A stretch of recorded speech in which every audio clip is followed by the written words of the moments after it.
दोस्तों, अगर आप ये जानना चाहते हैं कि जो डेटा साइंटिस्ट होते हैं वो कौन सा लैंग्वेज, कौन से सॉफ्टवेयर और कौन से सर्विसेज यूज़ करते हैं, तो मैं इस वीडियो में आपसे उसी के बारे में बात करने वाला हूँ।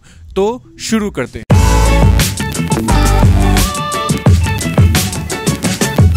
दोस्तों, जैसा कि आप जानते होंगे कि जो डेटा साइंटिस्ट का जॉब होता है वो आज के टाइम में बहुत ही ज़्यादा पॉपुलर जॉब है। यूएसए के बाद इंडिया जो है वो सेकेंड लेवल पे रैंक करता है अगर आप सबसे ज़्यादा डेटा साइंटिस्ट के जॉब की बात करें तो। जो डेटा साइंटिस्ट की सैलरी होती है वो उनके करियर के स्टार्टिंग फेज़ में स्टार्ट होती है इंडिया में अराउंड 5 लाख पर एनम से, और धीरे धीरे एक्सपीरियंस के साथ ये बढ़ती जाती है। और अगर आपके पास 10 to 12 ईयर्स का एक्सपीरियंस है डेटा साइंस के फील्ड में तो ये आपकी सैलरी हो सकती है 20 lakh per annum to 30 lakh per annum तक भी।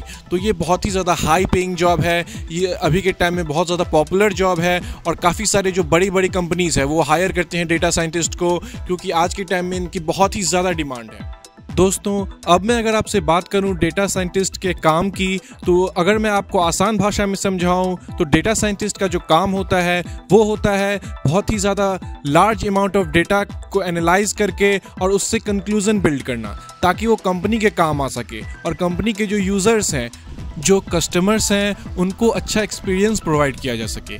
जैसे कि अभी एक गूगल का एग्जांपल लेते हैं, तो एक गूगल में डेटा साइंटिस्ट का काम है कि दुनिया भर से लोगों का डेटा कलेक्ट करना और उनके सर्च एक्सपीरियंस को अच्छा करना, उनके यूट्यूब रिकमेंडेशंस को अच्छा करना और जो उन्हें एड सर्व होते हैं उनको इम्प्रूव करना, ताकि लोग ऐसे ही एड्स देखें जो उन्हें अच्छा लगे, जिससे वो रिलेट कर पाएँ और जो सामान वो एक्चुअल में ख़रीदें। तो डेटा साइंटिस्ट का काम होता है पूरे डेटा को एनालाइज करके और उनसे कंक्लूजन बिल्ड करना। अब बात कर लेते हैं कि जो डेटा साइंटिस्ट होते हैं वो कौन से सॉफ्टवेयर, कौन से प्रोग्रामिंग लैंग्वेज और कौन से सर्विसेज को यूज़ करते हैं।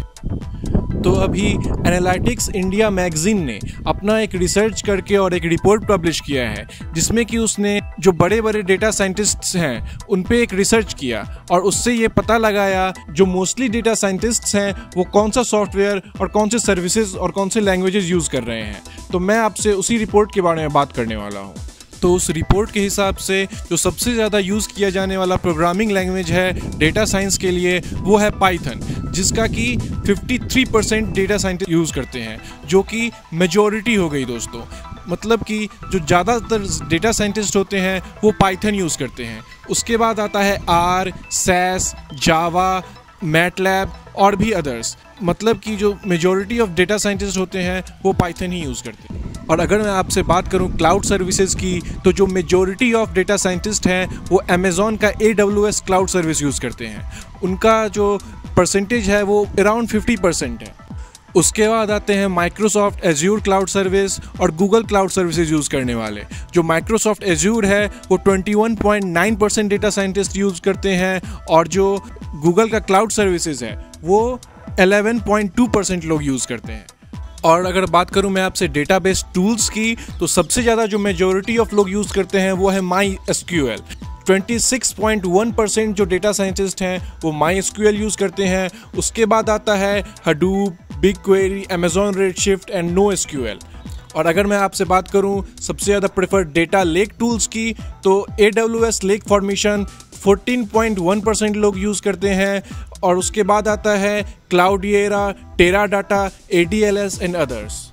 और जो AI फ्रेमवर्क टूल्स है उसमें scikit-learn सबसे ज़्यादा प्रेफर किया जाने वाला टूल है, जिसे कि 19.9% लोग यूज़ करते हैं। उसके बाद आता है TensorFlow, Keras, PyTorch and Google ML। Apache spark जो है वो सबसे ज़्यादा यूज़ किया जाने वाला डेटा साइंस प्लेटफॉर्म है, जिसे कि 31.6% लोग यूज़ करते हैं। उसके बाद आता है डेटाब्रेक्स एंड IBM क्लाउड पार्क। दोस्तों, इस सर्वे का लिंक मैं नीचे डिस्क्रिप्शन में डाल दूंगा, आप खुद भी वहां पे जाके उसे एक्सेस कर सकते हैं। और मैं उम्मीद करता हूं कि आपको ये वीडियो पसंद आया होगा और आपको समझ में आया होगा कि जो डेटा साइंटिस्ट होते हैं उनकी सैलरी क्या होती है, उनका काम क्या होता है और वो कौन कौन से प्लेटफॉर्म और टूल्स को यूज़ करते हैं। और अगर आप भी किसी दिन डेटा साइंटिस्ट बनने का सोचें तो आप भी इन्हीं टूल्स को यूज़ कर सकते हैं और आप भी डेटा साइंस के फील्ड में आगे बढ़ सकते हैं। फिलहाल के लिए इस वीडियो में इतना ही। चैनल को सब्सक्राइब करना ना भूलें। धन्यवाद।